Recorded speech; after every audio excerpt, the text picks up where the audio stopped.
ورحمة الله تعالى وبركاته. الأخوات الكريمات، الإخوة الكرام، كنتمنىكم تكونوا على خير وبخير وبصحة جيدة إن شاء الله يا ربي الحبيب. قبل ما نبدا معكم، اللهم صل وسلم على رسول الله صلى الله عليه وسلم وعلى آله وأصحابه أجمعين. خوتي خواتاتي، اليوم جبت لكم واحد الكيكة اللي كتجي الصراحة كتجي غزالة وكتجي هشيشة وكتجي رطبة في المول العجيب، واحد الكريمة اللي كتجي رائعة. كنتمنىكم يعني تجربوها. ودابا باش ما نطولش عليكم الاخوات الاخوان، نخليكم مع الوصفه وطريقه التقديم ان شاء الله يا ربي الحبيب. بسم الله. المقادير اللي غنحتاجو ان شاء الله يا ربي الحبيب: عندنا 4 ديال البيضات، عندنا كاس الا ربع تقريبا ديال السكر سنيده، المهم اللي بغى يدير كاس يدير كاس. هنا عندي كاس مع مرش ديال الزيت، هنا عندي كاس ديال العصير ديال الليمون البرتقال، هنا عندي واحد القشره ديال البرتقال، عندي 3 ديال الخمارات اللي هما حمرين، انا هذه عندي كتهز 3 الخمارات، هنا عندي الطحين. يعني الطحين كيبقى على حسب يعني كل واحد وشحال عنده الطحين كيشرب ولا ما كيشربش. وهنا عندي واحد القبصه ديال الملحه، هنا غنجيب المولينيكس ديالي غنعمل فيها طريقه ديال الملحه. بسم الله.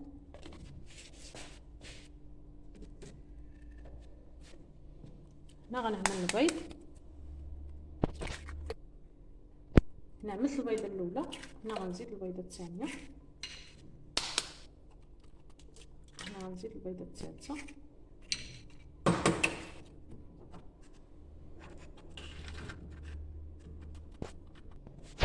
وهنا غنزيد البيضه الرابعه. هنا غادي نزيد الكاس اللي ما عامرش ديال السكر. المهم الحلاوه كتبقى اختياريه، يعني اللي كيبغي السكر بزاف غادي يعمل كاس ديال العنبه. هنا غادي نخلط المكونات مزيان ونرجع معكم ان شاء الله. ما خلطت السكر مع البيض ومع المليحه، ونزيد هنايا الزيت. هنا كنقطع الصوت باش ما نديرش لكم يعني الصداع. ونخلط ثاني مع الزيت ونرجع معكم. خلطت مع الزيت، هنا غادي نزيد العصير ديال الليتشين اللي هو البرتقال، وغادي نزيد يعني ديك القشره ديال البرتقال، وغادي نعاود ثاني نخلط. هنا من بعد ما خلطت يعني المكونات ديالي كامله، البيض، الزيت، السكر، العصير ديال الليتشين والقشور ديال الليتشين، هنا جبت واحد بول وعملت فيه يعني الخليط ديالي. هنا غادي نعبر معكم بالكاس شحال غادي تهز لي ديال الطحين. يعني غنعمل الكاس الاولاني، بسم الله. نعمل الكاس الاولاني، يعني عندي الطحين راه مغربل الاخوات والاخوان، خاص بالحلويات. المهم هنا غنعمل 2 ديال الكيسان، وهنا غادي نزيد 3 ديال الخمارات،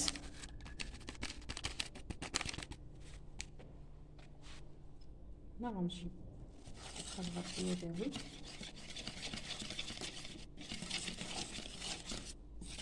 جوج ديال الكيسان،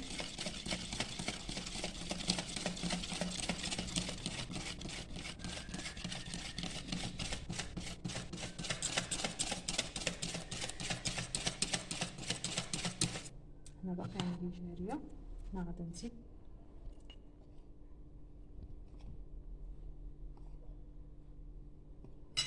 زدت كاس ما عامرش، يعني خاصو واحد 2 ديال المعالق اللي هي 3 الكيسان قل 2 معالق.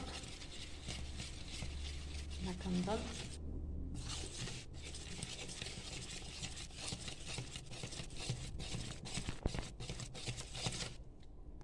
يعني هذا هو الخليط ديالي، هو القوام ديالو، يعني زدت 3 الكيسان قل 2 معالق، هذا هو الخليط ديالي. وهنا كاضافه غادي نزيد واحد المعلقه ديال الخل في الاخر باش كيخلي لينا الكيك ديالنا كيجي هشيش وكيجي رطب. صراحه هذا الكيك كيجي رائع وزوين بزاف. في اخر لحظه يعني كيوجد، ما فيش يعني شي مقادير.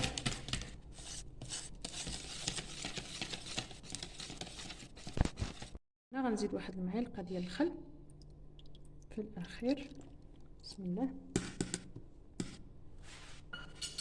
وهنا غادي نحرك.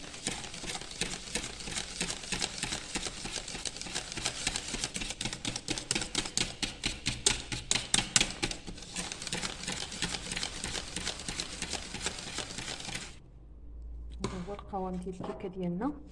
هنا جبت هذا المول دهنته بالزيت ورشيته بالطحين، وهنا بسم الله غادي نكب فيه يعني الخليط ديالي.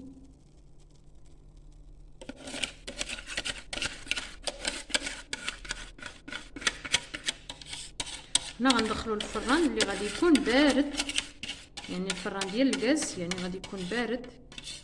تندخل يعني الكيكه ديالي، عاد نشعل عليه يعني الفران باش كتنفخ لينا الكيكه كتجي مزيانه. هنا ملي غادا طيب غادا نرجع معكم ان شاء الله باش نزينوها. هنا من بعد ما طابت لينا الكيكه ديالنا الاخوات والاخوان، هنا راه كتجي رطبه وبشيشه.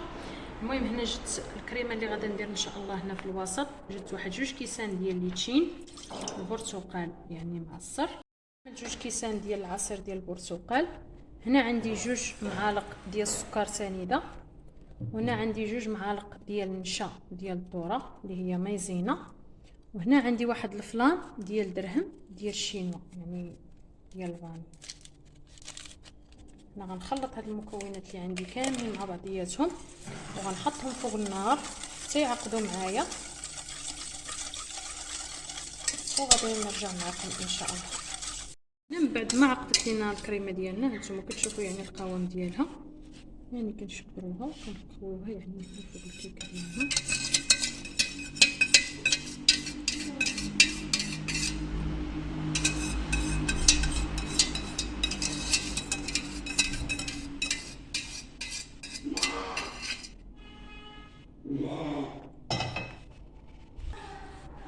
هنا من بعد ما خويت يعني الكريمه ديالي، هنا جبت شويه ديال الكونفيتور. هنا التزيين كيبقى اختياري الاخوات والاخوان، يعني كله كيفاش يعني يحب يعني يزينها.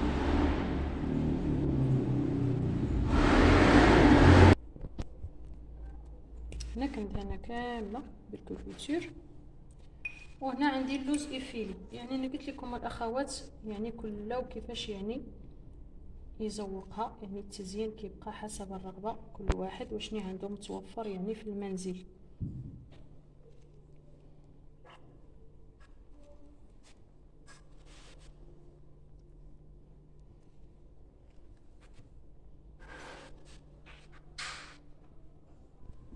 هنا غنكمل بهذه الكيفيه وغنرجع معكم ان شاء الله يا ربي الحبيب باش نوريكم الشكل النهائي ديالها ان شاء الله. ما وجدت لينا الكيكه ديالنا نتوما كتشوفوا يعني الشكل النهائي ديالها. هنا زوقتها بفيغمواز وعملت ليها واحد البريقات ديال النعناع. وهنا كما كتشوفوا يعني الكريمه ديالنا راها جمدات معنا، مازال غندخلها ان شاء الله يا ربي الحبيب الثلاجه. وكنقول لكم عيد مبارك سعيد، الله يدخلوا عليكم بالصحه والسلامه وطول العمر وباش ما تمنيتوا ان شاء الله يا ربي الحبيب. هنا ما غاداش نقطعها معكم لانني غنقطعها حتى الغدا ان شاء الله يا ربي الحبيب العيد. شكرا لكم بزاف، وما تنسونيش من واحد لايك وواحد اشتراك اللي ما كنتوش مشتركين في القناه. وشكرا لكم بزاف، والى فيديو جديد ان شاء الله يا ربي الحبيب.